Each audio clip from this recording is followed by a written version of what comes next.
허리야담을 찾아주셔서 감사합니다.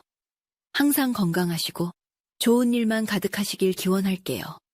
지금 구독하시고 바로 오늘 야담 들어보시죠. 오늘 들려드릴 이야기는 길 잃은 나그네에게 매서운 호통을 친 시골 꼬마가 알고 보니 임금을 향해 천금 같은 바른 말을 던진 셈이 되면서 벌어지는 기상천외한 궁궐 입성기입니다. 이보시오! 눈을 똑바로 뜨고도 구운 길을 가려 하시니 참으로 답답하기 짝이 없소이다. 눈과 귀가 꽉 막혀서 통치를 엉망으로 하는 지금 임금님과 다를 바가 무엇이오? 평안도에 흙먼지 날리는 외진 삼거리. 변복을 한 사내둘이 뙤약볕 아래서 가쁜 숨을 몰아쉬며 길을 잃고 헤맬 때 벼락같이 쏟아진 외침이었습니다. 그들은 다름 아닌 조정에 썩어빠진 탁상공론에 염증을 느끼고 민생을 직접 살피고자 미복잠행을 나온 조선의 임금과 호위무사였습니다. 자기 몸짓만 한 지게를 짊어진 채 산길을 내려오던 10살 남짓한 꼬마 산이가 두 산에 우왕좌왕하는 꼴을 보고는 쯧쯧 혀를 차며 당돌한 첫마디를 날린 것입니다.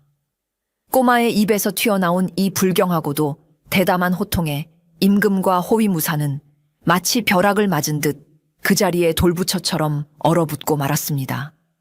일가의 총우석에 코 흘리게 핏덩이가 감히 지존인 국왕을 입에 올리며 길바닥에서 능멸하다니 호위무사의 손이 본능적으로 서늘한 칼자루로 향했습니다.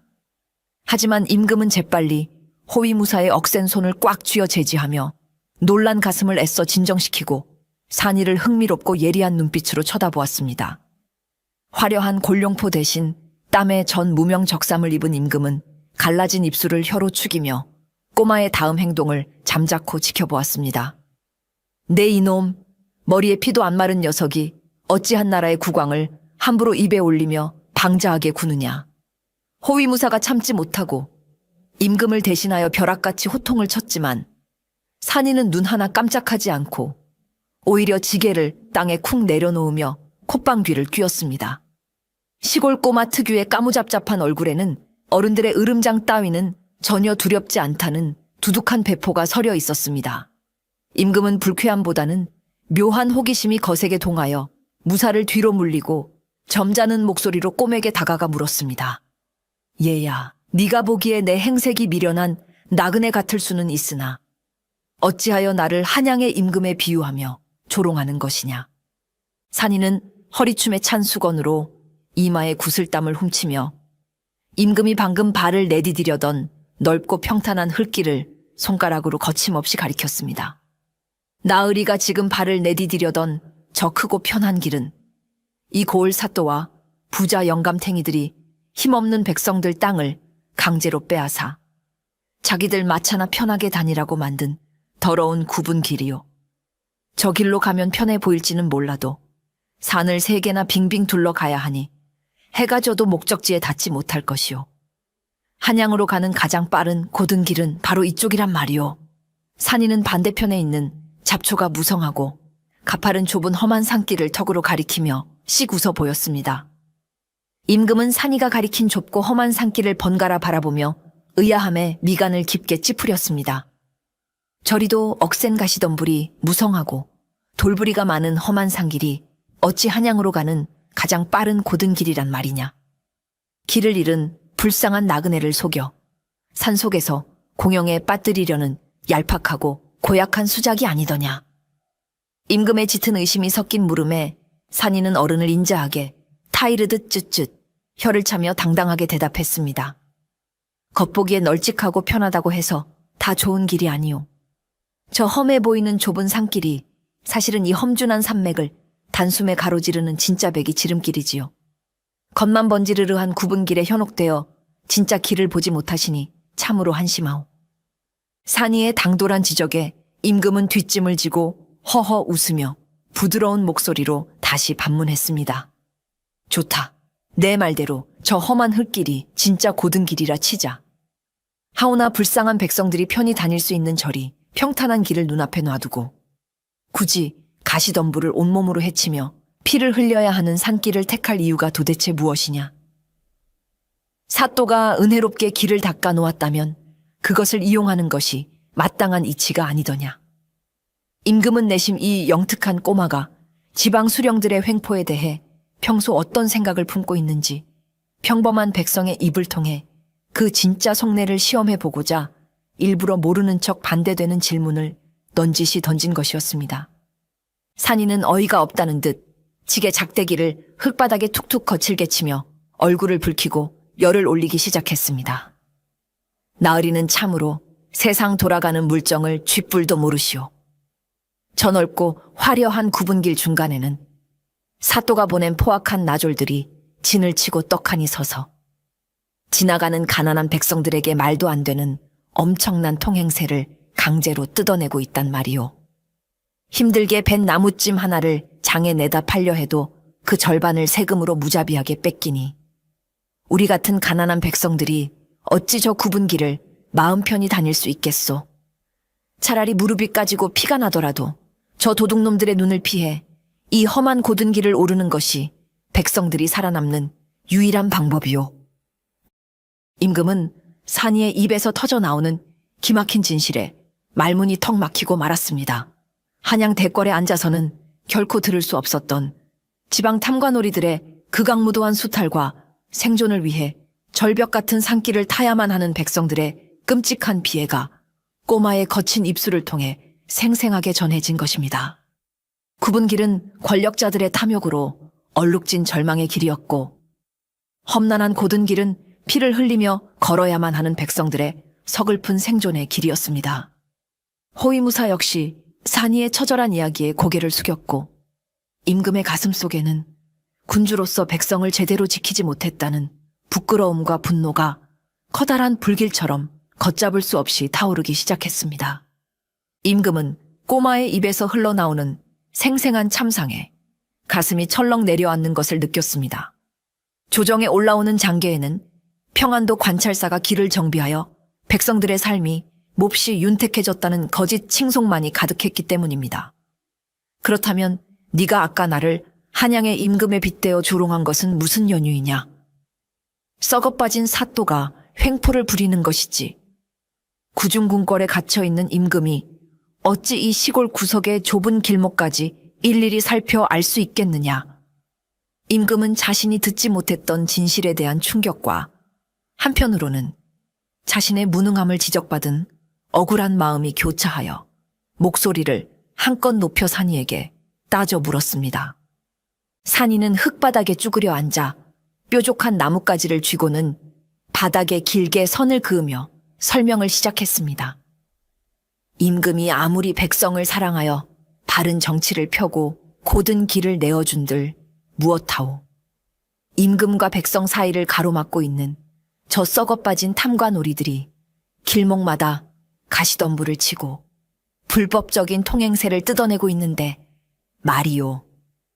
가난한 백성들은 살기 위해 이리저리 험한 산을 우회하는 굽은 길을 택할 수밖에 없고 임금은 그 가시덤불에 눈이 가려져 진짜 백성들이 걷는 피눈물 나는 험로를 보지 못하는 것이요. 위에서 시원하게 길을 안 터주고 도둑놈들을 방치하니 밑에 있는 우리네 백성들만 죽어라 헤맬 수밖에 없지 않소. 산이의 날카로운 촌철살인에 임금은 마치 커다란 망치로 머리를 세게 얻어맞은 듯한 엄청난 충격에 휩싸였습니다. 서당 문턱도 밟아보지 못한 10살 핏덩이 꼬마가 그려낸 흙바닥에 조잡한 선 하나가 자신이 그토록 고뇌하던 조정의 당파 싸움과 민생 파탄의 근본적인 원인을 너무나도 완벽하게 꿰뚫고 있었기 때문입니다.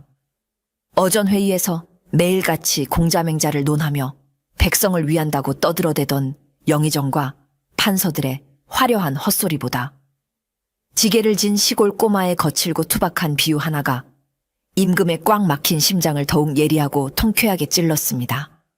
임금은 한동안 아무 말도 하지 못한 채 꼬마가 흙바닥에 그려놓은 굽은 길과 고든 길의 흔적만을 뚫어져라 응시할 뿐이었습니다. 곁에 서 있던 호위무사 역시 산이의 비범한 통찰력에 내심 크게 놀라며 등줄기에 차가운 식은땀을 뻘뻘 흘리고 있었습니다. 일가의 총우석 평민의 아이가 조정 대신들의 부패한 행태와 임금의 무능을 이토록 정확하게 묘사하는 것을 보니 이 나라 민심이 얼마나 흉흉하고 매섭게 돌아가고 있는지 뼛속 깊이 실감할 수 있었기 때문입니다. 호위무사는 주군의 참담한 표정을 몰래 살피며 행여나 크게 분노하시지 않을까 조마조마했지만 임금의 눈빛은 노여움보다는 깊은 자성과 뼈저린 깨달음으로 무겁게 일렁이고 있었습니다. 한낱 어린아이의 거침없는 호통이 조선의 최고 권력자에게 잃어버렸던 군주의 본분을 다시금 일깨워주는 거대한 파문으로 작용하고 있었던 것입니다. 팽팽하고 숨막히는 침묵이 평안도 삼거리를 무겁게 맴돌던 바로 그때 임금의 텅 빈 뱃속에서 꼬르륵 하는 웅장하고도 몹시 민망한 소리가 정적을 깨고 사방에 울려 퍼졌습니다. 아침 일찍 궁궐을 몰래 빠져나와 험한 산길을 종일 헤매느라 제때 끼니를 챙기지 못한 탓이었습니다. 임금이 수치심에 얼굴을 붉히며 황급히 배를 움켜쥐자 산이는 그 꼴을 보고 쯧쯧 혀를 차며 자신의 낡은 허리춤에 단단히 묶여있던 해진 배보자기를 주섬주섬 풀기 시작했습니다. 그 안에는 거친 보리쌀과 잡곡이 엉성하게 뭉쳐진 흙먼지가 잔뜩 묻어 쉰내가 나는 식은 보리, 주먹밥 한 덩이가 처량하게 들어있었습니다. 산이는 미련 없이 그 주먹밥을 반으로 뚝 갈라내어 멍하니 서 있는 임금의 손에 불쑥 쥐어주었습니다. 아이고, 도도한 양반 나으리도 배가 고프니 꼬르륵 소리를 내는 별 수 없는 평범한 사람 모양이구려. 나라님과 저 악독한 탐관오리 놈들은 백성의 고열을 빨아 우리를 매일 굶겨 죽이려 들지만 핍박받고 불쌍한 우리 백성들끼리는 콩 한 쪽이라도 기꺼이 나눠 먹어야 이 험한 세상을 버티고 살지 않겠소. 비록 맛있는 고기 반찬은 없으나 이놈이라도 질겅질겅 씹어 넘기며 어서 기운을 차리시오. 산이의 퉁명스럽지만 뼛속까지 따뜻한 말씨에 임금은 손에 쥔 거친 주먹밥을 조용히 내려다보며 왈칵 목이 메어오는 것을 느꼈습니다. 대궐 안에서 매일같이 화려한 12첩 반상과 산의 진미를 대접받으면서도 진정한 밥맛을 느끼지 못했던 그였으나 꼬마가 건넨 이 초라한 반쪽짜리 주먹밥은 세상 그 어떤 진수성찬보다 무겁고 값지게 다가왔습니다. 호위무사는 지존하신 임금께서 일개 시골 꼬마가 먹다 남긴 흙 묻은 밥을 허겁지겁 주워 먹는 광경에 기함하여 다급히 말리려 하였으나 임금은 단호하고 매서운 눈빛으로 그를 조용히 제지했습니다. 이 반쪽의 거친 주먹밥은 단순한 요깃거리가 아니라 고통받는 백성이 무능한 군주에게 내어준 준엄한 가르침이자 반드시 보답해야 할 무거운 빚이었기 때문입니다. 임금은 손바닥에 남은 밥알 한 톨까지 소중하게 주워 먹으며 말끔히 비워내고는 산이를 향해 진심 어린 따뜻한 미소를 지어 보였습니다. 그 미소에는 나약했던 과거의 껍질을 단호히 깨고 진정으로 백성을 위한 고든 길을 내겠다는 조선 국왕으로서의 굳건하고 비장한 결의가 담겨 있었습니다. 거친 보리밥알을 삼키며 임금은 남몰래 옷소매로 붉어진 눈시울을 훔쳐내야만 했습니다. 가장 가난한 자가 자신의 목숨줄과도 같은 마지막 식량을 낯선 나그네에게 기꺼이 내어주는 이 위대한 자비 앞에서 수백만 백성의 어버이라 자처하면서도 그들을 벼랑 끝으로 내몰았던 자신의 위선적인 치세가 뼈에 사무치도록 부끄러웠습니다. 주먹밥 반덩이에 담긴 조선 백성의 서글픈 온기와 처절한 생존의 무게는 임금의 심장 깊숙한 곳에 지워지지 않는 거대한 불도장을 찍어 놓았습니다. 임금은 이 빚을 갚기 전까지는 결코 편히 눈을 감지 않으리라. 속으로 수백 번이고 맹세하며 꽉 쥔 주먹에 강한 힘을 주었습니다. 허기를 달랜 임금은 흙먼지 묻은 자리에서 툭툭 털고 일어나 흐트러진 옷매무새를 반듯하게 가다듬었습니다. 그리고는 산이의 똘망똘망하고 당찬 두 눈을 아주 깊이 응시하며 전에 없이 진중하고 부드러운 목소리로 조심스레 물었습니다. 너의 그 작고 보잘것없는 거친 주먹밥 반쪽이 아니 내 평생 먹어본 수많은 음식 중에서 가장 훌륭하고 눈물나게 맛있는 최고의 만찬이었다. 이 지극한 은혜를 내 어찌 평생 잊을 수 있겠느냐. 내 이름이 도대체 무엇이며 이 평안도의 어느 마을에 사는 누구의 여식인지 내게 한치의 숨김없이 똑똑히 알려다오. 임금의 몹시 정중하고 진심 어린 물음에 산이는 대수롭지 않다는 듯 지게 작대기를 어깨에 척 걸치며 심드렁하게 대답했습니다. 내 이름은 그냥 산에 산다고 산이라 부르오. 저 험한 산 너머 도토리 골짜기 아래 다 쓰러져가는 낡은 초가집의 불쌍한 홀어머니와 단둘이 겨우 입에 풀칠하며 살고 있으니 굳이 이 작은 은혜를 갚으려거든 나중에 돈 많이 벌어서 고기 반찬이나 한번 푸짐하게 사주시구려. 산이가 시원하게 씩 웃어 보이자 임금은 그 투박한 대답을 속으로 깊이 새겨듣고는 자신의 무명옷 품속 가장 깊은 곳을 조심스럽게 뒤적였습니다. 잠시 후 임금의 굳은 손에 들려 나온 것은 왕실의 상징인 용 문양이 아주 정교하게 새겨진 맑고 푸른 최고급 옥파의 하나였습니다. 일반 백성은 평생 죽을 때까지 구경조차 하기 힘든 엄청나게 값비싼 황실의 물건이었으나 임금은 한치의 망설임도 없이 산이의 거친 작은 손에 그 옥패를 덥석 쥐어주었습니다.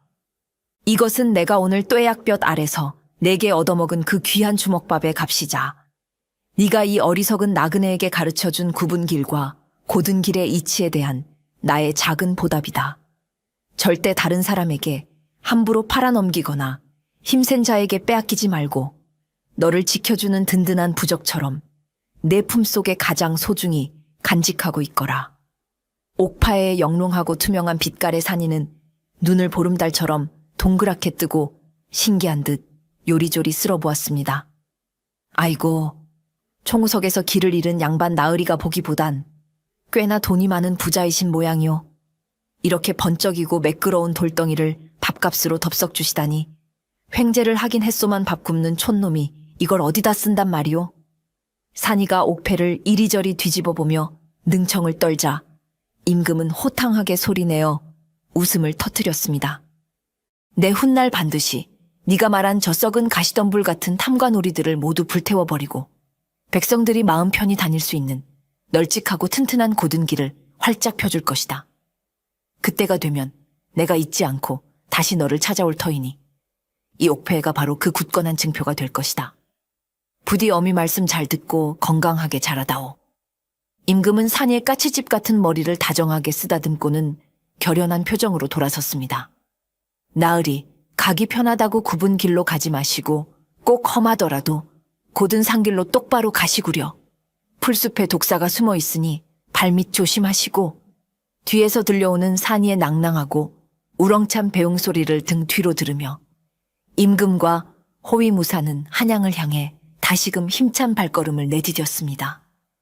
며칠의 시간이 흐른 뒤 한양의 웅장한 대궐 안.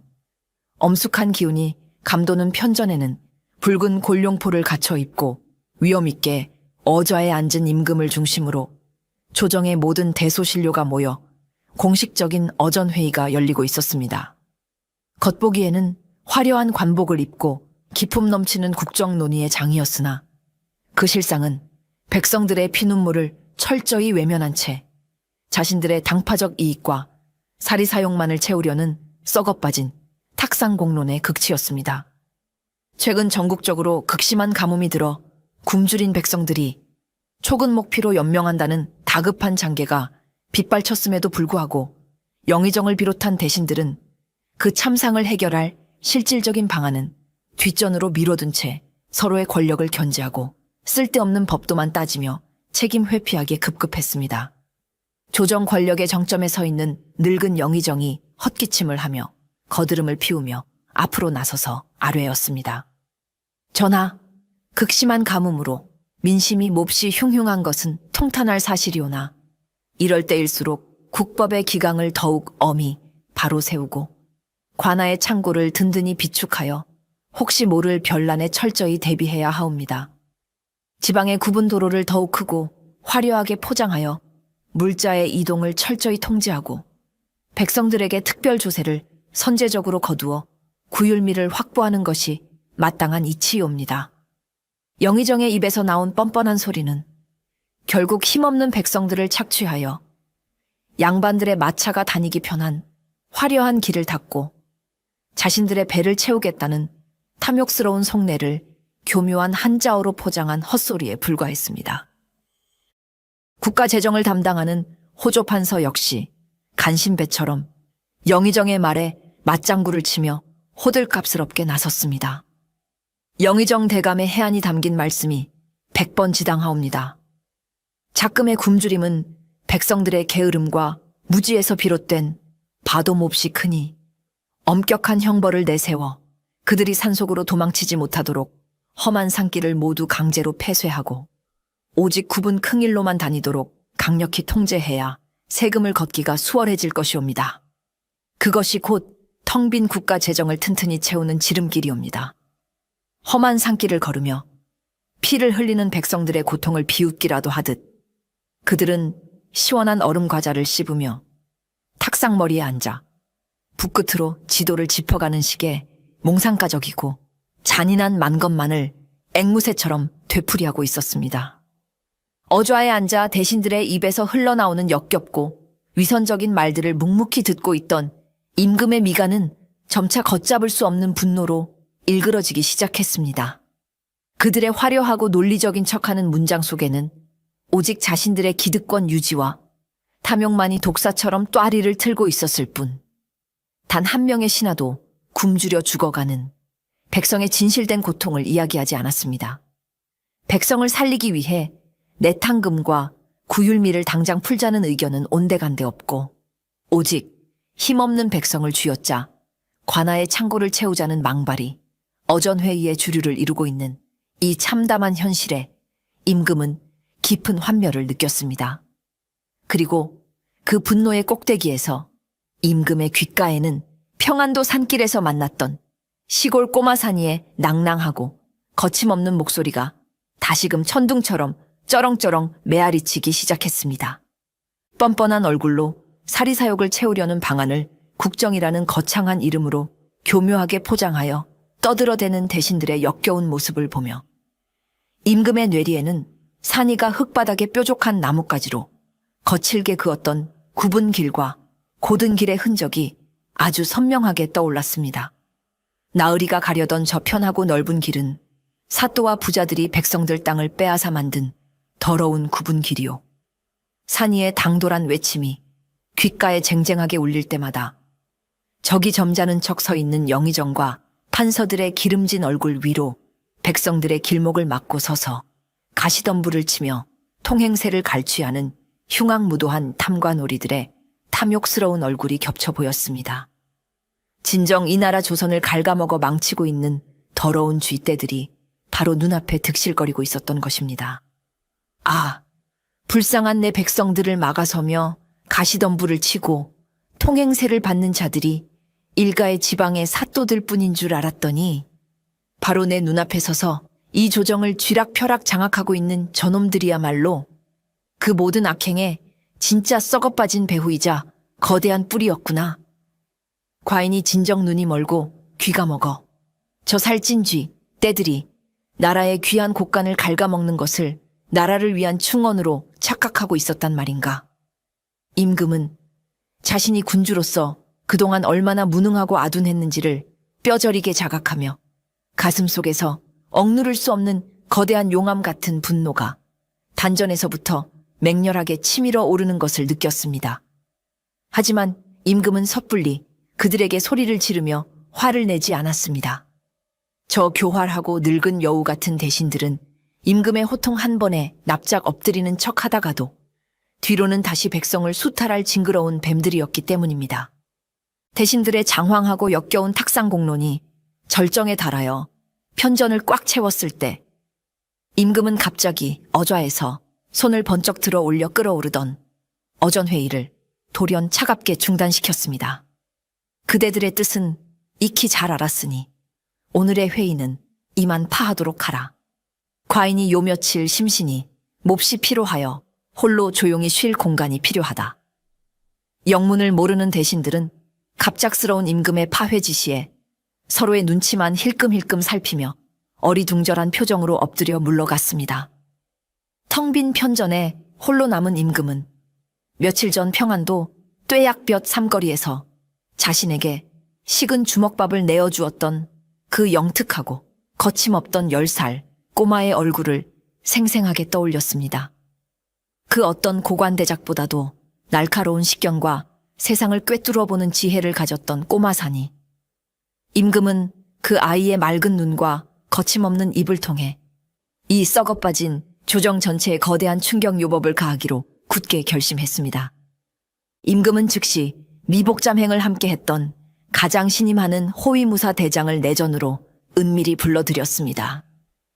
그리고는 아무도 듣지 못하게 귓속말로 파격적이고도 은밀한 어명을 내렸습니다.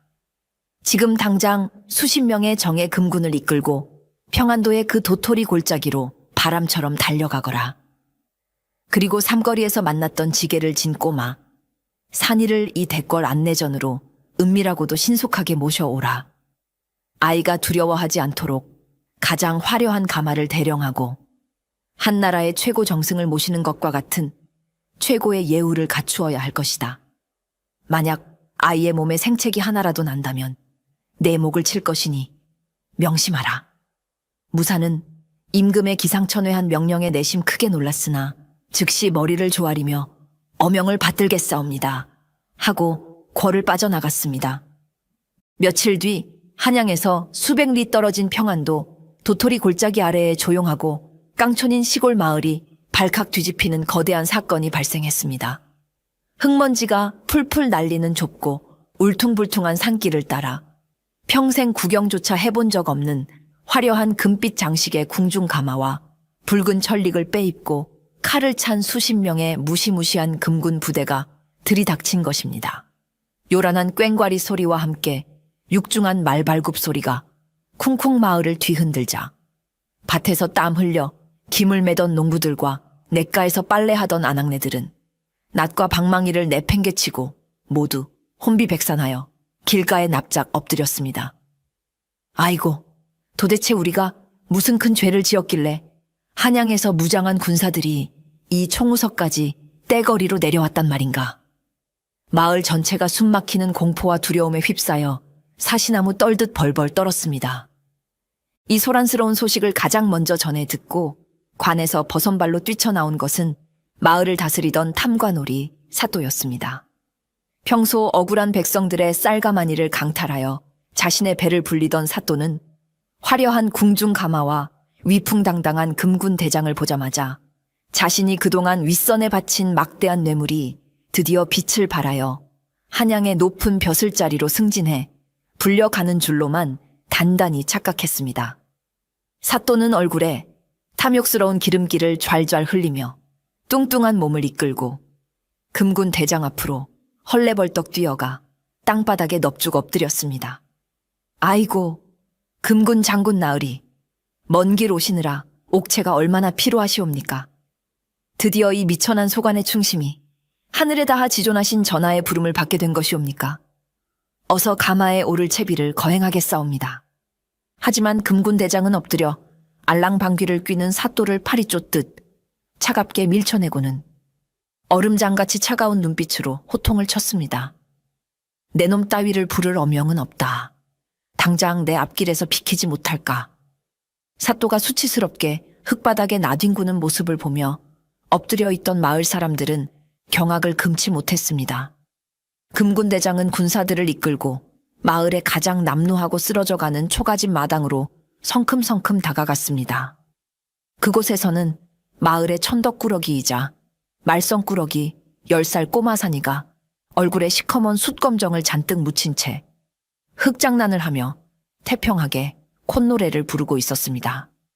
산이는 수십 명의 무장한 군사들이 자신을 둥그렇게 애워싸는 것을 보고도 겁먹기는커녕 흙 묻은 손으로 코를 후비며 빤히 쳐다볼 뿐이었습니다. 금군 대장은 허리에 찬 묵직한 칼을 다잡으며 무릎을 꿇고 흙투성이 꼬마 산이 앞에 정중하게 허리를 깊이 숙였습니다. 전하의 지엄하신 어명이시다. 산이 도령께서는 지금 즉시 이 가마에 오르시어 한양 대궐로 저희와 함께 행차해 주시지요. 대장의 정중하고 파격적인 예우에 엎드려 있던 마을 사람들과 사또의 눈알이 그야말로 바깥으로 튀어나올 듯 튀어나왔습니다. 글 한 줄 읽을 줄 모르는 천덕꾸러기. 꼬마가 전하의 부름을 받아 금빛 가마에 오르다니 천지가 쩍하고 개벽할 노릇이었습니다.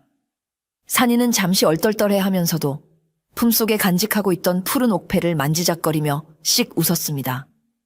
아따, 그 새님 양반 나으리 약속 한번 기가 막히게 잘 지키시네. 까짓것 언제 타보겠소. 한번 타보지 뭐. 마을 사람들의 경악어린 시선과 혼이 빠져나간 사또의 멍한 표정을 뒤로 한 채 흙먼지 투성이의 시골 꼬마 산이는 난생 처음 푹신하고 화려한 금빛 궁중 가마에 훌쩍 올라탔습니다. 평생 덜컹거리는 나무지게만 지고 험한 산길을 다니던 산이에게 8명의 건장한 장정이 어깨에 메고 구름 위를 걷듯 부드럽게 미끄러지는 가마의 승차감은 그야말로 입이 떡 벌어지는 신세계였습니다. 며칠 밤낮을 쉼없이 달려 마침내 웅장한 성곽으로 둘러싸인 한양도성에 입성하고 하늘을 찌를 듯 높이 솟아오른 경복궁의 거대한 광화문이 묵직한 마찰음을 내며 열려 산이를 맞이했습니다.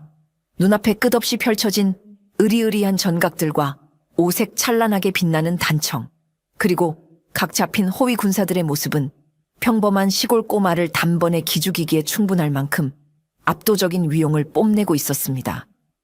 가마에서 내린 산이를 맞이하기 위해 붉은 관복을 입은 내관들과 고운 치마를 입은 궁녀들이 일렬로 길게 서서 조심스럽게 허리를 굽혔습니다. 그들은 전하께서 특별히 모셔오라 호령하신 귀빈이 고작코를 흘리는 촌동네 아이라는 사실에 속으로 엄청난 충격을 받았으나 겉으로는 감히 내색하지 못하고 하늘을 모시듯 극진한 예우를 갖추었습니다. 나이 지긋한 내관 한 명이 다가와 부드러운 최고급 비단옷을 내밀며 목욕 재개하고 환복할 것을 정중히 권했으나 산이는 콧방귀를 뀌며 단칼에 거절했습니다. 어허, 호박에 줄 긋는다고 수박이 됩니까? 임금님께서 내가 입은 이 꼬질꼬질한 무명옷과 흙 냄새를 좋아하셔서 부르신 텐데 굳이 가짜 양반 흉내를 낼 필요가 뭐 있어. 내 이대로 씩씩하게 걸어 들어갈 테니 앞장이나 서시오. 내관들은 당돌하고 고집 센 산이의 태도에 혀를 내두르며 그를 황급히 편전으로 안내하기 시작했습니다. 대궐 안에 구불구불한 길을 걸으며 산이는 끝없이 이어진 화려한 회랑과 거대한 지붕을 웅장하게 떠받치고 있는 육중하고 굵은 기둥들을 신기한 듯 손으로 요리조리 만져보았습니다. 궁궐의 모든 것은 가난한 백성들의 다 쓰러져가는 초가집과는 감히 비교조차 할 수 없을 만큼 단단하고 하늘을 향해 곧게 뻗어 있었습니다. 기둥을 툭툭 치며 호기심 어린 눈으로 살피던 산이는 갑자기 혀를 끌끌 차며 혼잣말처럼, 그러나 주변을 호위하던 내관들이 모두 똑똑히 들을 수 있을 만큼 아주 큰 소리로 중얼거렸습니다. 쯧쯧, 생명력 없이 죽어있는 나무로 만든 대궐의 집기둥들은 이리도 흠잡을 데 없이 굳고 튼튼한데 어찌 살아 숨쉬며 위태로운 나라를 굳건히 떠받쳐야 할 신하라는 기둥들은 하나같이 다 굽어빠지고 썩은 내만 진동할까? 참으로 알 수 없는 기괴한 노릇이로다. 그 거침없고 뼈있는 산이의 한마디에 안내를 맡고 있던 내관들은 순간 숨이 턱 막히며 간담이 서늘해지는 것을 느꼈습니다. 대궐 안에서 감히 하늘 같은 조정 대신들을 비판하는 말을, 그것도 이렇게 크고 당당하게 내뱉는 자는 단 한 명도 없었기 때문입니다. 내관들은 식은 땀을 닦으며 입술에 손가락을 대고 쉿, 도령, 궐 안에서는 제발 입조심을 하셔야 하옵니다. 라고 사정했지만 산이는 오히려 빙그레 웃으며 뒷짐을 지고 걸음을 재촉했습니다. 이 조그만 시골 꼬마의 가슴 속에는 어떤 칼날보다 예리하고 두려움을 모르는 담대한 용기가 자리 잡고 있었습니다. 엄숙하고 무거운 기운이 무겁게 감도는 편전의 문이 열리고 산이는 드디어 조선의 최고 권력자가 머무는 절대적인 공간으로 당당하고 거침없이 걸어 들어갔습니다. 넓은 편전 한가운데에는 붉은색 바탕에 금실로 거대한 용이 화려하게 수놓아진 골룡포를 입고 머리에는 위험 넘치는 익성관을 쓴 임금이 어좌의 근엄한 표정으로 앉아 있었습니다. 임금의 양옆으로는 눈빛이 매서운 호위 무사들이 칼을 차고 바위처럼 굳건히 서 있었고 방 안의 공기는 평범한 일하면 숨쉬기조차 힘들 만큼 무겁게 짓눌려 있었습니다. 시골의 촌장 앞에서도 벌벌 떨던 평범한 백성이라면 이 압도적인 위험에 눌려 즉시 바닥에 엎드려 몸을 떨었겠지만 산이는 고개를 빳빳이 들고 신기한 눈으로 어좌에 앉은 임금의 얼굴을 찬찬히 뜯어보았습니다. 임금은 흙먼지투성이 무명옷을 입고 자신의 앞에 서서 눈을 동그랗게 뜨고 빤히 관찰하는 산이를 보며 며칠 동안 참았던 호탕한 웃음을 터뜨리며 인자하게 고개를 끄덕였습니다. 그 따뜻한 눈빛과 입가에 번진 낯익은 미소를 확인한 순간 산이는 며칠 전 평안도 뙤약볕이 쏟아지는 삶거리에서 길을 잃고 헤매며 자신의 딱딱한 보리 주먹밥을 허겁지겁 빼앗아 먹던 그 남루한 샛잎 나그네가 바로 눈앞의 조선 국왕임을 단박에 깨달았습니다. 지존하신 국왕의 엄청난 정체를 알게 되었음에도 불구하고 산이의 앳된 얼굴에는 공포나 당황함 대신 오히려 반가움과 짓궂은 장난기가 가득 번져나가기 시작했습니다. 산이는 조금의 주저함도 없이 바닥에 넙죽절을 한번 올리더니 당당하게 일어나서 허리에 두 손을 얹고 특유의 능청스러운 목소리로 큰 소리로 외쳤습니다. 아이고, 세상에 이게 웬일이요. 그때 내 주먹밥을 어찌나 허겁지겁 개걸스럽게 드시던지 필시 가문이 쫄딱 망해 길바닥에 나앉은 불쌍하고 몰락한 양반인 줄로만 알았건만 참으로 출세하셨소이다. 도토리 골짜기 촌놈 산이가 눈앞에 진짜 임금님을 두고도 밥 한 덩이 값으로 훈계를 했으니 제 눈이 삐어도 단단히 삐었던 모양이요. 국왕을 향해 몰락한 양반이라느니 출세했다느니 하는 궁궐에서는 상상조차 할 수 없는 불경스럽기 짝이 없는 농담을 던지는 산이의 태도에 곁을 지키던 호위무사들은 기가 막혀 입을 쩍 벌리고 말았습니다. 하지만 임금은 꼬마의 당돌하고 불경한 농담에 노여워하기는커녕 어좌에서 벌떡 일어날 정도로 배를 잡고 껄껄거리며 호탕하게 파한대소했습니다. 하하하, 내 말이 100번 맞다. 그날 네가 건넨 귀한 주먹밥 반쪽이 아니었다면 과인은 굶어 죽어 이 자리에 다시 오르지도 못했을 터이니 정녕 내 덕분에 일이 크게 출세한 것이 틀림없구나. 임금의 시원하고 막힘없는 웃음소리가 편전 밖까지 쩌렁쩌렁하게 울려 퍼졌습니다. 마침 편전 밖 마당에서 회의를 기다리며 초조하게 대기하고 있던 영의정과 대신들은 안에서 들려오는 정체불명의 아이 목소리와 임금의 웃음소리에 영문을 몰라 서로의 눈치만 힐끔거리며 불안감에 휩싸이기 시작했습니다. 무언가 심상치 않은 거대한 폭풍이 몰려오고 있음을 직감한 대신들의 이마에 식은땀이 맺혔습니다. 다음 날 아침 임금은 조회를 위해 모든 대소신료가 빠짐없이 모인 공식적이고 엄숙한 어전회의 자리에 거대한 폭탄을 투하하기로 굳게 결심했습니다. 웅장한 북소리와 함께 임금이 근엄한 표정으로 입장하자 수십 명의 대신이 일제히 바닥에 엎드려 절을 올렸습니다. 그런데 임금의 뒤를 따라 편전 안으로 성큼성큼 걸어 들어오는 뜻밖의 작은 인형이 있었습니다. 다름 아닌 머리부터 발끝까지 흙먼지가 가득 묻은 낡은 무명옷 차림의 시골 꼬마 산이었습니다. 산이는 주눅 들기는커녕 수많은 대신들의 화려하고 비싼 관복을 신기한 듯 요리조리 둘러보며 임금의 바로 옆 가장 높은 어좌의 곁단에 당당하고 뻔뻔하게 섰습니다. 신성한 국정 논의의 장에 천한 평민 아이가 등장하자 조정은 순간 숨막히는 정적에 휩싸였습니다. 이 경악스러운 광경에 가장 먼저 정신을 차린 늙은 영의정이 얼굴을 홍당무처럼 불그락푸르락하며 성급히 앞으로 나섰습니다. 전하, 제발 통촉하여 주시옵소서. 국정을 논하는 이곳이 어둠에라고 감히 머리에 피도 안 마른, 그것도 행색이 몹시 천한 평민 핏덩이를 신성한 어전 최상단에 들이시옵니까? 이는 수백 년 이어온 종묘사직의 기강을 여지없이 무너뜨리고 지존하신 옥체를 더럽히는 크나큰 변고이오니 당장 저 불경하고 무엄한 아이를 궐 밖으로 질질 끌어내어 국법으로 엄히 다스려야 하옵니다. 영의정의 서슬퍼런 호통에 다른 대신들 역시 짠 듯이 지당하신 말씀이옵니다. 제발 어전의 숭고한 권위를 지켜주시옵소서. 라며 들고 일어나 편전은 순식간에 시끌벅적한 난장판이 되었습니다. 대신들의 빗발치는 원성과 고함에도 임금은 눈썹 하나 까딱하지 않고 옥좌에 여유롭게 몸을 기대어 앉았습니다. 그리고는 묵직한 손을 번쩍 들어 올려 끓어오르는 어전의 소란을 단숨에 잠재우고는 장례를 압도하는 무겁고 서늘한 목소리로 엄숙하게 선언했습니다. 모두 당장 입을 다물라. 그대들의 편협한 눈에는 이 아이가 그저 천하고 무지한 촌동네 코 흘리게 꼬마로만 보이겠지만 과인의 눈에는 오랫동안 꽉 막혀있던 눈과 귀를 번쩍 뜨게 해준 하늘이 내린 위대한 스승과도 같다.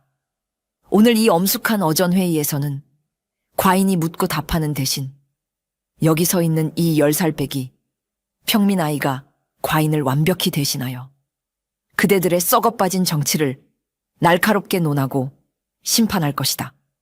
임금의 충격적이고도 파격적인 폭탄 선언에 영의정을 비롯한 모든 판서와 대신들은 커다란 망치로 뒤통수를 세게 얻어맞은 듯 아연실색하여 꿀먹은 번거리가 되고 말았습니다. 국가의 중대사를 논하는 신성한 자리에 글자 하나 모르는 일자무식의 천민 꼬마를 국왕의 대리인으로 세우겠다니 이는 명백히 조정 대신들 전체를 바보천치로 취급하며 뼈아프게 모욕하는 처사였습니다. 대신들의 얼굴에는 참을 수 없는 굴욕감과 당혹감이 복잡하게 교차했으나 지존하신 임금의 서슬퍼런 명령을 대놓고 거역할 명분은 없었습니다. 산이는 굴욕감의 분노로 씩씩대는 양반들을 향해 여유롭게 뒷짐을 지고 빙그레 웃으며 마치 노련한 사냥꾼처럼 그들의 허점을 무자비하게 파고들 거대한 논리의 사냥을 시작할 준비를 마쳤습니다. 수치심과 모멸감에 부들부들 떨던 영의정이 억지로 구겨진 자존심을 애써 추스르며 마침내 한 걸음 앞으로 나섰습니다. 그는 산이의 남루한 무명옷을 위아래로 훑어보며 가소롭다는 듯 코웃음을 치고는 특유의 교묘하고 거만한 목소리로 날카로운 질문을 던졌습니다. 전하의 뜻이 정 그러하시다면 이 늙은 신하가 엎드려 어린 도령에게 묻겠소이다. 글 한 줄 도통 모르는 무식한 네가 감히 국정을 어찌 안다고 나서는 것이냐. 내 놈의 짧은 식견으로 생각하기에 작금의 백성을 다스리고 나라를 부강하게 하는 정치의 근본이 도대체 무엇이라 생각하느냐. 어디 그 잘난 입으로 공맹의 도를 한번 논해보거라. 영의정은 어려운 유교 경전의 지식을 요구하여 꼬마의 무식함을 만천하에 폭로하고 철저히 망신을 주려는 교활한 속셈이었습니다. 대신들이 속으로 쾌재를 부르며 꼬마의 입이 꾹 닫히고 망신당하기를 기다렸으나 산이는 당황하기는커녕 오히려 여유롭게 턱을 치켜들며 한 걸음 앞으로 나섰습니다. 산이는 대궐의 굵은 기둥을 삿대질하듯 가리키며 낭낭하고 또랑또랑한 목소리로 당당하게 대답했습니다. 늙으신 영의정 대감, 저는 책을 읽지 못한 까막눈이라 공자니 맹자니 하는 그 어려운 소리는 도통 모릅니다. 허나 천하를 다스리는 세상 이치라는 것이 흙바닥에서 땀 흘려 농사 짓는 것과 다를 바가 무엇이겠소. 백성을 다스리고 나라를 살찌우는 정치의 근본은 아주 단순하옵니다. 척박한 밭을 가려면 먼저 튼튼한 소를 끌고 나가 쟁기질을 제대로 해야 가을에 넉넉한 추수를 할 수 있는 법이지요. 시골의 흔한 농사 비유가 튀어나오자 대신들은 역시 무식한 촌놈이라며 킥킥대며 실소를 터뜨렸습니다. 하지만 산이의 입에서 튀어나온 다음 말은 그들의 얄팍한 비웃음을 단숨에 산산조각 내기에 충분했습니다. 산이는 작은 두 눈을 매섭게 번뜩이며 자신을 비웃는 대신들을 하나하나 노려보며 말을 이었습니다. 그런데 말입니다, 대감.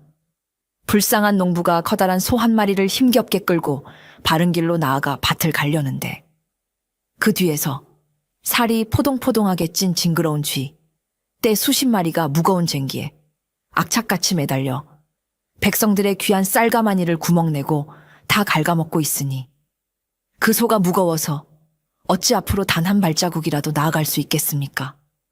소가 짐에 짓눌려 쓰러져 병들기 전에 그 쟁기에 매달린 탐욕스럽고 살찐 쥐떼들부터 몽둥이로 무자비하게 때려잡는 것이 진짜 바른 정치의 근본 아니겠소. 편전하는 일순간에 꽁꽁 얼어붙은 차가운 겨울 냇물처럼 적막해지고 말았습니다. 고상하게 공자맹자를 읊조리며 매일같이 백성의 고혈로 화려하게 호의호식하던 고관대작들을 나라의 발전을 가로막고 백성의 쌀가마니를 갉아먹는 살찐 더러운 쥐떼로 어전 한가운데서 정면으로 비유한 것입니다. 늙은 영의정의 얼굴은 극도의 수치심과 주체할 수 없는 분노로 일그러져 검붉은 자줏빛을 띠었고 다른 대신들 역시 자신들의 찔리는 썩은 치부를 완벽하게 묘사한 이 뼈 때리는 비유에 차마 입을 떼지 못하고 이마에 식은땀만 비오듯 흘렸습니다. 반면 어좌에 앉아 이 광경을 지켜보던 임금은 속으로 무릎을 탁 치며 그 어느 때보다 속이 뻥 뚫리는 통쾌한 표정을 감추지 못했습니다. 시골 꼬마사니의 선제 공격은 너무나도 완벽하고 치명적이었습니다. 영의정이 꼬마의 일격에 허무하게 나가떨어지자 이번에는 국가의 조세와 재정을 총괄하는 호조판서가 씩씩대며 다급히 방역에 나섰습니다. 그는 헛기침을 크게 두어 번 한 뒤 산이를 위압하려는 듯 자신이 통달한 두꺼운 법전을 들먹이며 몹시 거만한 어조로 쏘아붙였습니다. 네 이놈, 어디 신성한 어전에서 천박하게 쥐니 소니 하는 짐승의 비유를 들먹이며 충신들을 능멸하느냐. 작금의 극심한 가뭄을 해결하기 위해서는 일단 국가의 곳간이 차야 하거늘 조세의 율이 엄격히 이러하고 진율의 법도가 저러하거늘 무지몽매한 천민인 네가 어찌 그 복잡하고 오묘한 국가 재정의 깊은 이치를 안단 말이냐. 당장 백성들에게 세금을 더 걷어 비어가는 곳간을 튼튼히 채우는 것이 최우선 과제다. 호조판서의 장황한 법률 용어와 거드름에도 산이는 전혀 기죽지 않았습니다. 산이는 한 손으로 콧구멍을 쑤시며 너무나도 한심하다는 표정으로 호조판서의 화려한 관복을 위아래로 훑어보았습니다. 아이고, 으스대는 판서 영감. 그 두꺼운 책 속에 쓰인 복잡한 한자 구절을 앵무새처럼 줄줄 외우면 도대체 뭐 한답니까? 정작 가장 중요한 진짜 물줄기의 방향은 쥐뿔도 모르시면서 나라의 재정을 든든하게 채운답시고 메말라 비틀어진 불쌍한 백성들의 텅 빈 주머니를 먼지 나도록 털어대니 그것이 썩은 우물물 퍼내는 것과 다를 바가 무엇이오. 백성이라는 생명수 샘물이 이미 바닥을 드러냈는데 거기에 세금 바가지를 들이밀면 황금이라도 펑펑 솟아오른답니까? 산이의 날 선 지적에 호조판서의 수염이 파르르 떨렸습니다. 산이는 코에서 빼낸 흙 묻은 손가락을 툭툭 털며 목청을 높여 말을 이어갔습니다. 높으신 영감님들, 제 말 좀 똑똑히 잘 들으시오. 산곡대기에 있는 우물 윗물이 시커멓게 썩어빠져 악취가 진동하고 있는데 산 아래 아랫물에서 세금을 건네만에 하며 바가지 크기나 열심히 재고 앉아있으면 도대체 어디서 맑고 깨끗한 물이 솟아나온답니까?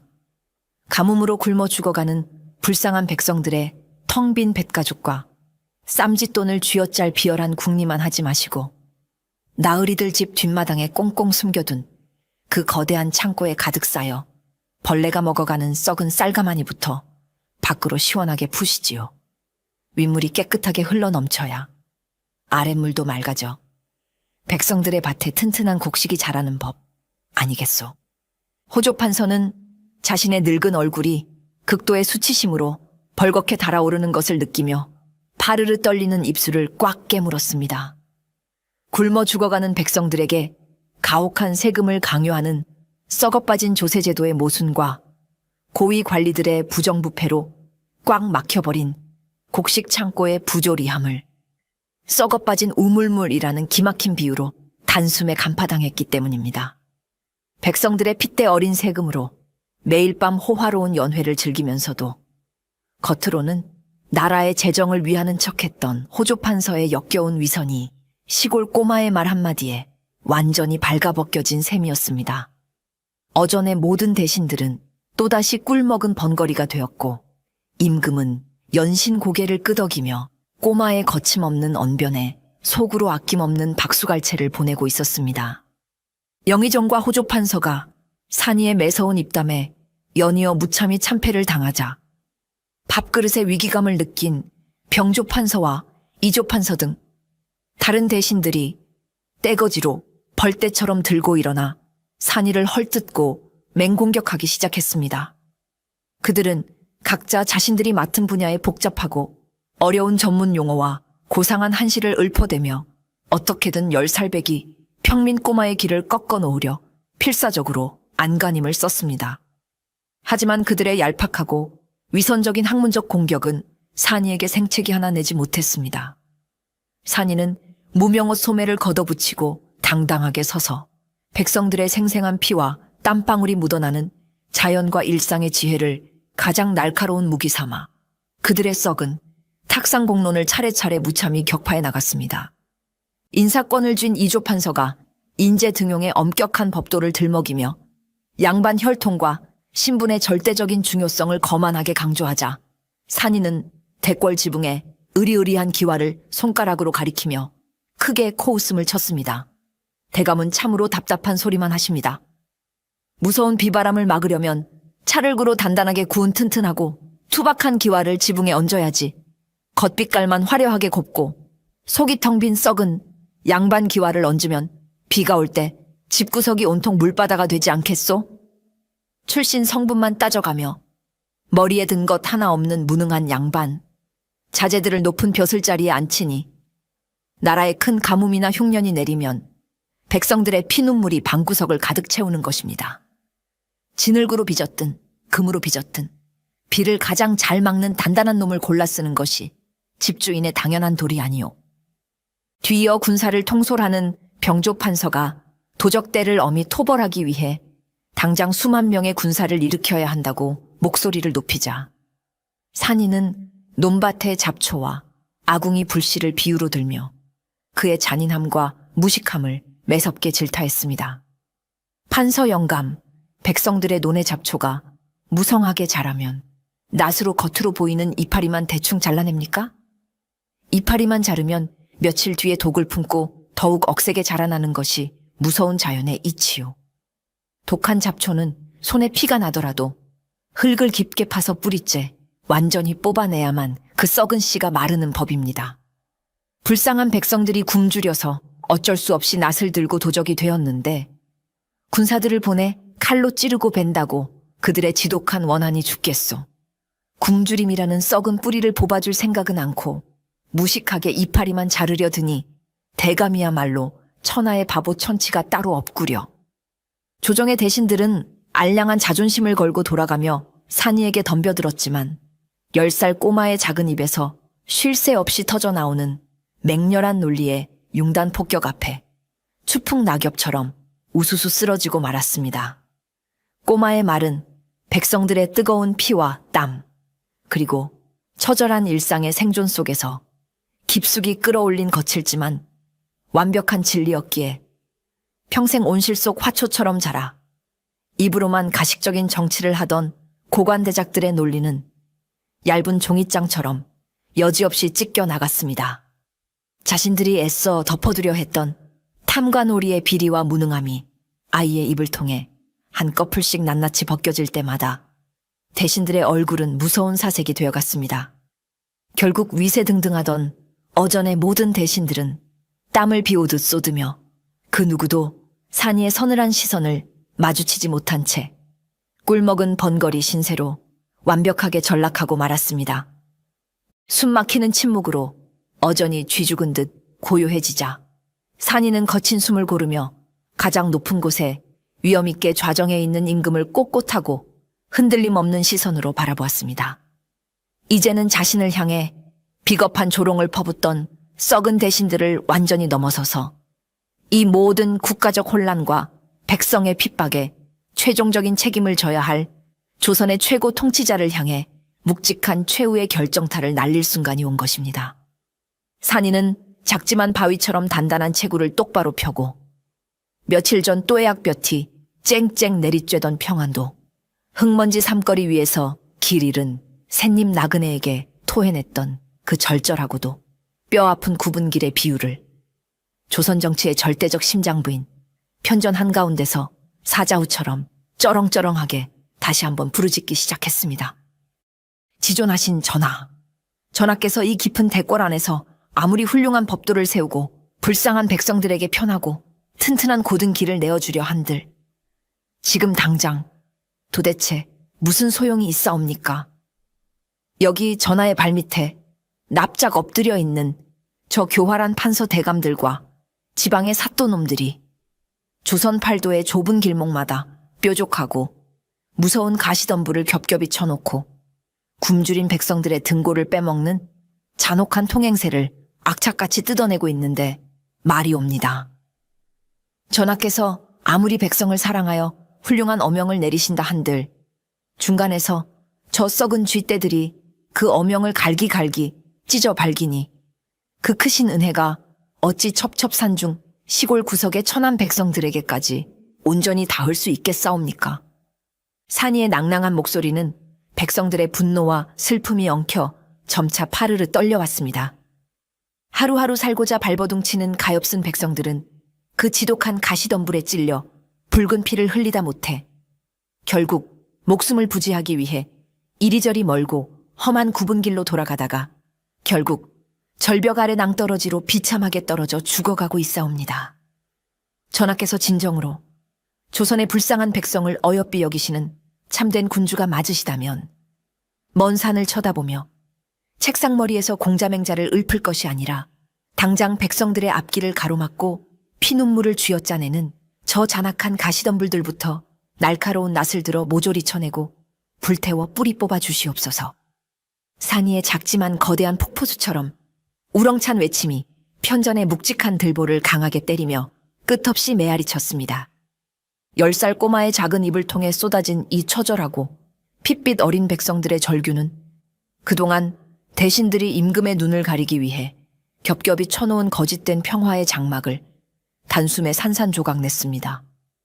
꼬마의 맑은 눈에 비친 조선은 장계에 쓰인 평화로운 태평성대가 아니라 탐관오리들이 쳐놓은 무자비한 가시덤불 속에서 힘없는 백성들이 붉은 피를 흘리며 죽어가는 끔찍한 생지옥이었습니다. 어전의 모든 대신들은 마치 벌거벗겨진 채 날카로운 시퍼런 칼날 위에 선 듯 극심한 공포와 수치심에 온몸을 사시나무처럼 부들부들 떨었습니다. 그들은 이 꼬마의 입을 막지 못한 오만함을 뼈저리게 후회했지만 이미 임금의 눈빛은 폭풍 전야의 먹구름처럼 서슬 퍼렇게 타오르며 걷잡을 수 없는 거대한 분노를 강렬하게 예고하고 있었습니다.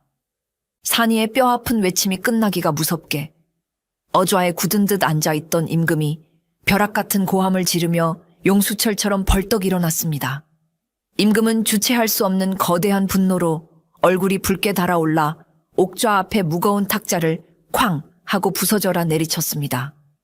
어전의 신료들은 똑똑히 들었느냐. 책상머리에 나른하게 앉아 고기를 뜯으며 공자왈 맹자왈 헛소리만 늘어놓는 너희 교활한 대신들보다 흙바닥에서 뒹굴며 지게를 지는 이 10살배기 촌동네 아이의 두 눈이 천배만배는 더 정확하게 세상의 진실을 꿰뚫어 보고 있다. 너희는 그 알량한 벼슬아치 관복을 입고도 정녕 하늘이 부끄럽지도 않단 말이냐. 임금의 우렁차고 서슬 퍼런 사자우가 넓은 편전을 매섭게 뒤흔들자 위세등등하던 영의정을 비롯한 호조판서, 병조판서 등 조정에 내로라 하는 고위 대신들이 마치 벼락을 맞은 듯 혼비백산하여 차가운 돌바닥에 납작 엎드렸습니다.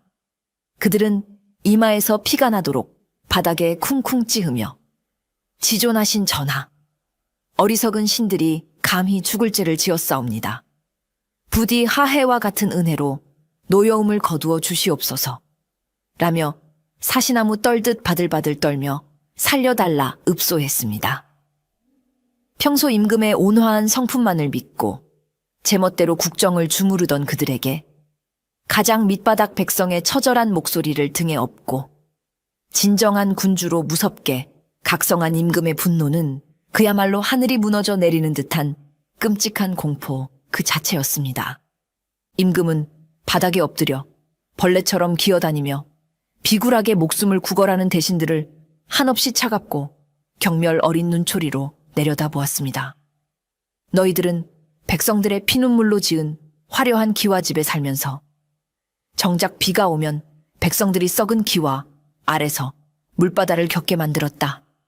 가뭄으로 수많은 백성들이 굶어 죽어가는 비참한 판국에 너희 창고에 쌀을 풀어 살릴 생각은 않고 오히려 악랄하게 통행세를 걷고 산길을 막아 그들을 낭떠러지 벼랑 끝으로 등 떠민 잔혹한 살인자들이 바로 너희들이다. 과인은 이제 두 번 다시 너희들의 달콤하고 교활한 새치혀에 속아 넘어가는 꼭두각시 군주가 되지 않을 것이다. 임금의 단호한 선포의 대신들은 칠흑 같은 절망의 나락으로 떨어지는 끔찍한 기분을 뼈저리게 느꼈습니다. 편전의 이 뜨겁고 숨막히는 역사적인 순간을 곁에서 묵묵히 지켜보던 산이는 빙그레 웃으며 여유롭게 뒷짐을 지고 있었습니다. 조선의 지존인 임금이 진정으로 막혀있던 눈과 귀를 활짝 열고 백성을 위해 호랑이처럼 무섭게 포효하는 모습을 두 눈으로 직접 보니 며칠 전 평안도 뙤약볕 삼거리에서 자신의 흙 묻은 식은 볼이 주먹밥 반쪽을 눈물을 훔치며 맛있게 삼켜주었던 그 샛잎 나그네의 진심이 결코 거짓이 아니었음을 확신할 수 있었습니다. 산 위에 조그만 흙 묻은 깡다구가 철옹성 같던 조선의 부패한 권력 구조에 거대한 망치질을 가하여 완전히 산산조각 내버렸고 마침내 꽉 막혀있던 조선의 어두운 밤하늘에 백성을 위한 희망이라는 새롭고 눈부신 아침 해가 찬란하게 떠오르려 하고 있었습니다. 임금은 산이가 어전에서 던진 날카로운 통찰력을 강력한 명분과 무기 삼아 그동안 교활한 당파의 눈치를 보느라 차마 실행에 옮기지 못하고 마음속에만 미뤄두었던 대대적이고 피비린 나의 나는 숙청의 칼바람을 마침내 무자비하게 감행했습니다. 폭풍 같던 어전회의가 끝난 직후 백성들의 귀한 고혈을 거머리처럼 빨아먹으며 국정을 제멋대로 농단하던 때 같은 탐관오리들과 썩은 고위 대신들은 줄줄이 거친 포승줄에 묶여 의금부의 차디찬 감옥으로 질질 끌려갔습니다. 천하를 오만하게 호령하던 영의정은 부정축제한 가산이 모조리 정몰되어 먼 섬나라 유배지로 비참하게 쫓겨났고 세금을 빙자해 백성을 착취하던 판서들과 지방의 악덕 사또들 역시 파직과 참수라는 엄중한 국법의 서슬, 퍼런철퇴를 결코 피하지 못했습니다. 탐관오리들이 쫓겨난 조정의 빈자리에는 신분과 파벌을 막론하고 오직 청렴함과 능력을 인정받은 참신한 인재들이 파격적으로 대거 등용되어 흐트러진 기강을 다잡았습니다. 임금은 가장 먼저 탐관오리들의 비밀 창고와 권문세가들의 사사로운 곳간을 군사를 동원해 강제로 열어젖혔습니다. 그곳에서 쏟아져 나온 산더미 같은 쌀가마니들은 임금의 지엄한 어명에 따라 중간에서 단 한 톨의 착복도 없이 가뭄으로 굶어 죽어가는 전국의 피폐한 마을들로 곧장 달려가는 수레에 가득 실렸습니다. 백성들을 잔인하게 쥐어짜던 가시덤불들이 완전히 제거되자 구휼미는 험한 산길을 우회할 필요 없이 넓고 곱게 뻗은 직행로를 타고 굶주린 백성들의 텅 빈 뱃속으로 시원하게 흘러들어갔습니다. 뿐만 아니라 임금은 산이가 지적했던 불합리한 통행세와 가혹한 강제 노역을 전면적으로 금지하는 새로운 국법을 만천하에 반포하였습니다. 힘없는 양민들이 길바닥에서 억울하게 수탈당하는 일이 없도록 강직한 암행어사들을 전국 팔도에 파견하여 지방 수령들의 횡포를 철저히 감시하게 만들었습니다. 무서운 가시덤불이 거치고 탁 트인 고든 길이 열리자 죽음의 공포에 떨며 험한 산속에 숨어 지내던 굶주린 백성들은 하나둘 고향으로 돌아와 다시 쟁기를 잡고 희망의 씨앗을 뿌리기 시작했습니다.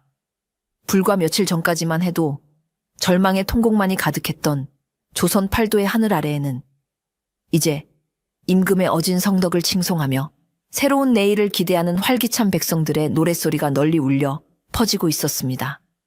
이 모든 극적이고 통쾌한 국가적 대변화의 중심에는 평안도의 인적 드문 흙먼지 흩날리는 삼거리에서 우연히 만난 10살배기 시골 꼬마 산이가 맹렬하게 던진 묵직한 돌직구 한 방이 고스란히 자리 잡고 있었습니다.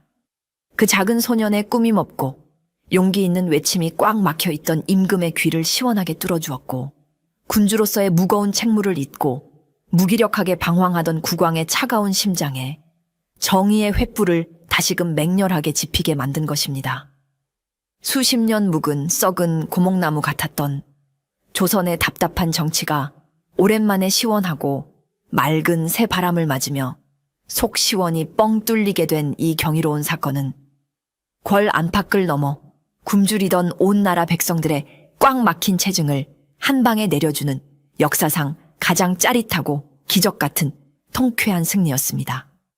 폭풍처럼 거세게 휘몰아쳤던 살벌한 어전회의가 무사히 끝나고 썩은 대신들이 모두 차디찬 감옥으로 끌려가 말끔히 깨끗해진 대궐에 진정한 평화가 찾아왔습니다.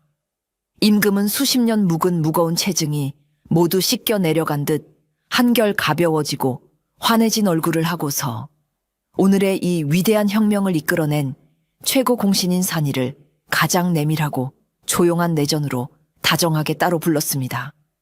내전의 넓은 탁자 위에는 평소에 화려한 사내 진미 대신 두 사람이 며칠 전 평안도 삼거리에서 처음 만났을 때처럼 투박한 보리 주먹밥 두 덩이와 시원한 맑은 냉수 한 사발만이 옥반 위에 정갈하게 놓여 있었습니다. 임금은 산이를 자신의 바로 곁에 앉히고는 거친 주먹밥을 크게 베어 물며 몹시 흐뭇한 미소를 지어 보였습니다. 산이야, 네가 오늘 그 살찐 더러운 쥐, 때 같은 대신들 앞에서 당당하게 보여준 호랑이 같은 기백과 촌철살인의 맹렬한 언변 덕분에 과인이 오랫동안 까맣게 잃어버렸던 군주의 참된 길을 마침내 다시 찾을 수 있었다. 네가 그날 길을 막아서지 않았다면 과인은 평생 저 썩은 가시덤불 속에서 눈이 먼 채 헤매다 훗날 역사에 무능하고 끔찍한 암군으로 기록되었을 것이다. 임금은 진심을 다해 10살배기 평민 꼬마에게 고개를 깊이 숙여 뜨거운 감사의 뜻을 표했습니다.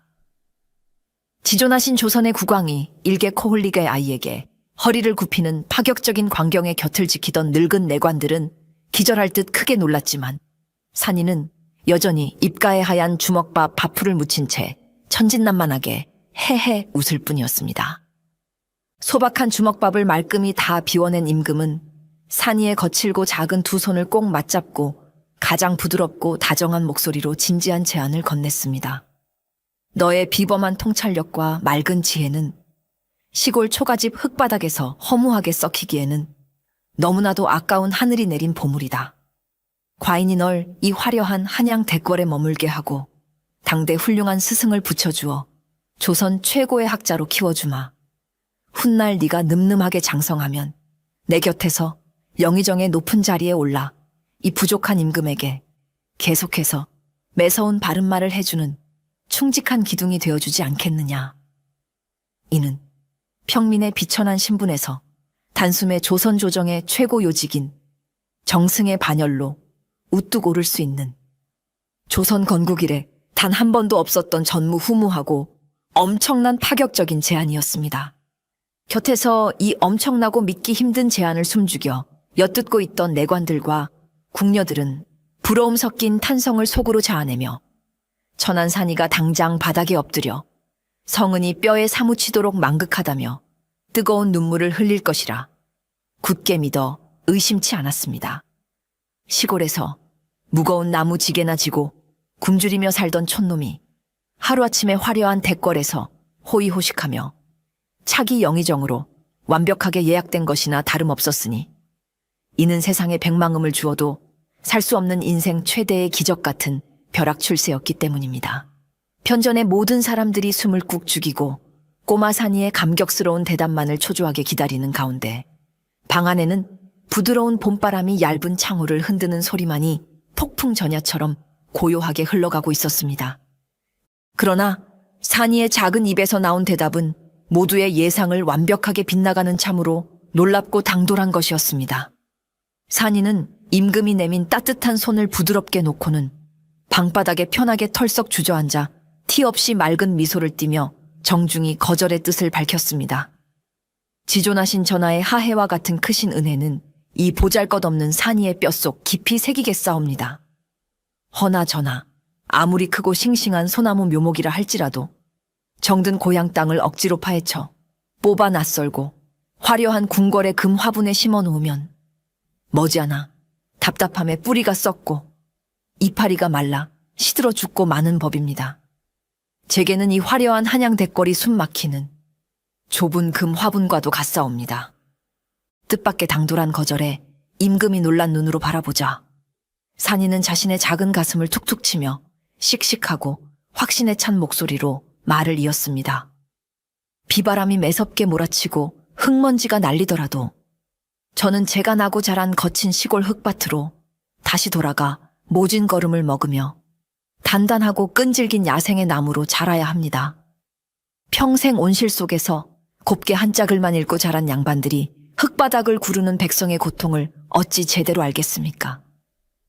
저는 백성들과 함께 구르며 그들의 처절한 슬픔과 아픔을 몸소 겪어야만 훗날 진정으로 백성의 편에 서서 세상을 똑바로 바라볼 수 있는 큰 눈을 가질 수 있을 것입니다. 그것이 전하께서 진정 원하시는 참된 일꾼의 모습 아니겠사옵니까? 산이는 방바닥에서 일어나 옷매무새를 가다듬고 공손히 허리를 숙이며 임금에게 마지막 진심 어린 인사를 올렸습니다. 그러니 지존하신 전하, 아직 덜 여문 저를 지금 당장 베어쓰려 욕심내지 마시고 묵묵히 저 바깥 세상에서 자유롭게 자라도록 내버려 두시옵소서. 제가 훗날 거친 비바람과 역경을 모두 이겨내고 굵고 단단하며 하늘을 향해 곧게 뻗은 진짜 큰 기둥으로 장성하게 되면 그때 제 발로 당당히 과거를 치러 이곳 한양으로 스스로 올라오겠사옵니다. 그때 미련 없이 저를 기꺼이 베어 전하와 이 험난한 나라 조선을 튼튼히 떠받치는 든든한 대들보로 마음껏 부려 써주시옵소서.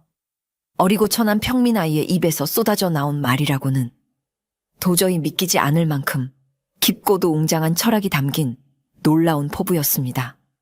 산이의 깊은 뜻과 빛나는 눈빛을 확인한 임금은 꼬마를 곁에 새장 속 새처럼 묶어두려 했던 자신의 얕은 소견을 부끄러워하며 흔쾌히 고개를 끄덕였습니다. 그래, 내 말이 100번 지당하다. 과인이 아차하면 들판을 달릴 호랑이 새끼를 궁궐 고양이로 망쳐 키울 뻔하였구나. 내 너를 고향 흙밭으로 돌려보내 거친 세상의 이치를 깨닫게 할 것이다. 허나 과인이 처음 내게 주었던 그 푸른 옥파의 약속은 절대 잊지 마라. 네가 무성한 대들보가 되어 스스로 한양으로 돌아오는 그 역사적인 날을 과인은 매일 밤 설레는 마음으로 간절히 기다리마. 임금과 산이는 서로를 마주보며 조선의 더 밝은 미래를 기약하는 굳건한 맹세를 가슴에 새겼습니다. 산이는 임금이 하사하려던 수많은 화려한 비단옷과 무거운 엽전 꾸러미를 한사코 고집스럽게 사양한 채 오직 처음 주먹밥 값으로 무심코 받았던 맑고 푸른 옥파의 하나만을 품속 깊이 소중히 간직하고 당당하게 궐 밖을 나섰습니다.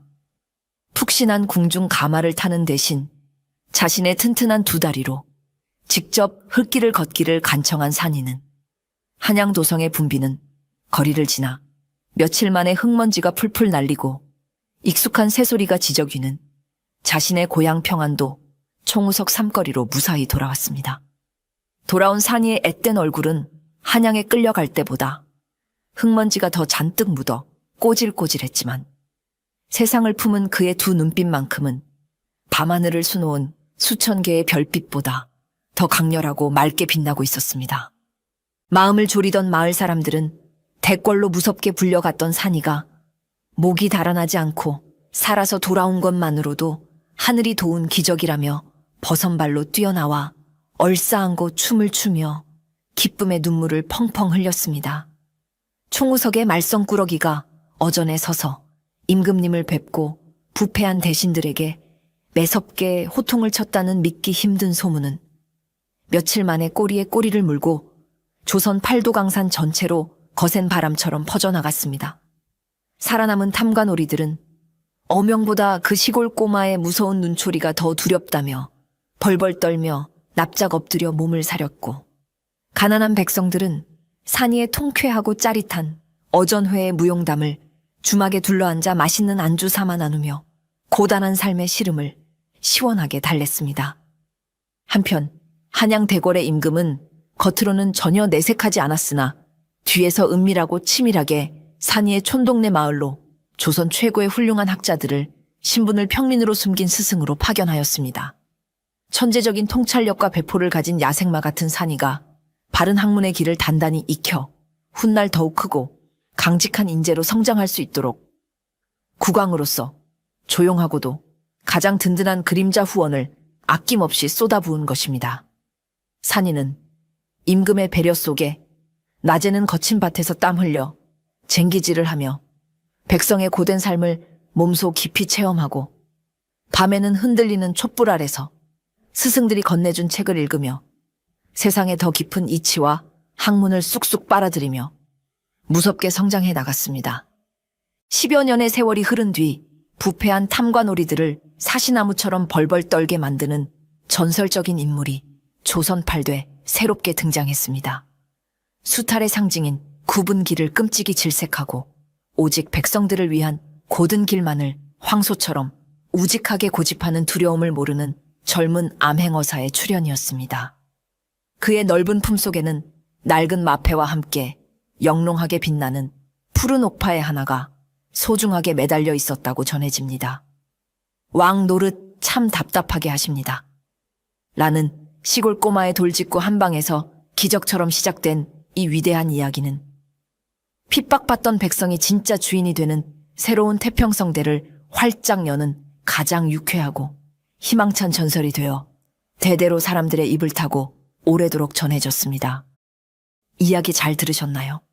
제 생각에는 진정한 지혜란 두꺼운 경전 속이나 화려한 대궐이 아니라 백성들의 땀과 눈물이 밴 거친 흙바닥 삶 속에서 피어난다는 것을 통쾌하게 보여주는 이야기인 것 같습니다. 허례허식과 탁상공론에 갇혀 진실을 외면하는 위정자들보다 세상을 똑바로 꿰뚫어 보는 아이의 순수하고도 올곧은 시선이 세상을 바꿀 수 있다는 깊은 교훈을 마음에 새기며 저는 다음 시간에 더욱 흥미진진한 예시이야기 보따리를 들고 찾아뵙겠습니다.